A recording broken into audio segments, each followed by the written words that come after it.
So we must make sure we do not lose more productivity in the rangelands, because when land loses its productivity, farmers lose harvest, people lose income, pastoralists lose livestock, communities lose water sources, young people lose opportunities, and the incidence and burden of poverty, conflict, displacement is the consequence of loss of productivity in the rangelands. So we know what we need to do. We know the action we need to take. What we must do now is to provide timelines and a way of checking on ourselves to make sure that we are on track. We are going to follow through on our commitments to fight desertification and drought as a country.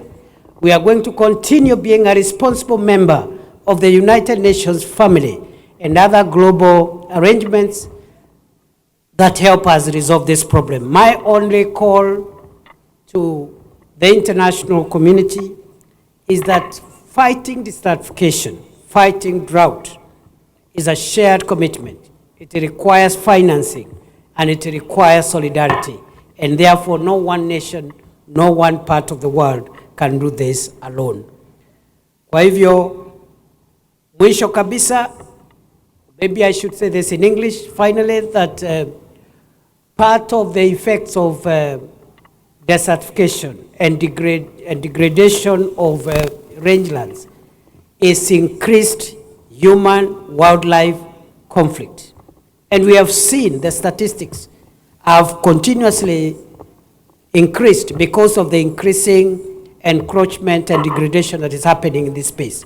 And therefore, on behalf of the government of Kenya today, we will be releasing shortly a part of the compensation for the victims of those who have been injured because of the wildlife human conflict in this area, and we are going to issue a check from the Kenya Wildlife Service on behalf of the government of Kenya to the community here as part of the process of making sure that we recognize, we respect, and we restore. The people who derive their livelihoods from the rangelands, 2 billion around the world, including 500 million pastoralists. And out of the 500 million pastoralists, 250 million are residents of the African continent. We need to recognize, and after recognizing, we respect, and after respecting, we restore. We must recognize the numbers. We must recognize the magnitude of the challenge before us, and we must recognize the duty that this present generation owes, not to ourselves, but to future generations. It's a proverb that says that this world, we have not inherited it from our ancestors. We have only borrowed it from our children. Therefore, our duty is to make sure we return this earth to our children better and more sustainable, so that it can be able to feed our children and our grandchildren in their time. Serikali ya Kenya iko na mpango wa kupanda miche na miti bilioni 15 ifikapo mwaka wa 2030. Nimeagiza wizara yetu ya mazingira kuhakikisha kwamba katika ile miche ambayo itatengenezwa, ambayo itatumika kupanda miti, watenge idadi kubwa ya hiyo miti, iwe ni miti ya minazi, mikoko, minazi, miembe na mikorosho. Ni fire si fire? Kwa hivyo nimesema ya kwamba serikali yetu itahakikisha ya kwamba itatumia na itaheshimu jamii huku mashinani, kuhakikisha kwamba ujuzi wao katika kulinda mazingira unatumika, na tunawasaidia kutumia huo ujuzi kuongeza ama kuinua uchumi wao, kwa sababu miti kama hiyo ambayo tumetaja ni miti ambayo sio tu ya kusaidia kuhifadhi mazingira, lakini pia inaongeza utajiri na inaongeza pesa katika mifuko ya watu wa Kilifi na watu wa Pwani. We must also recognize that rangelands are not wastelands. Rangelands are ecosystems of productivity. We must also recognize that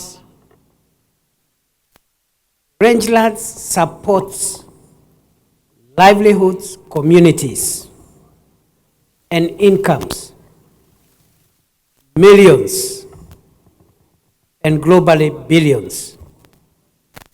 We must also recognize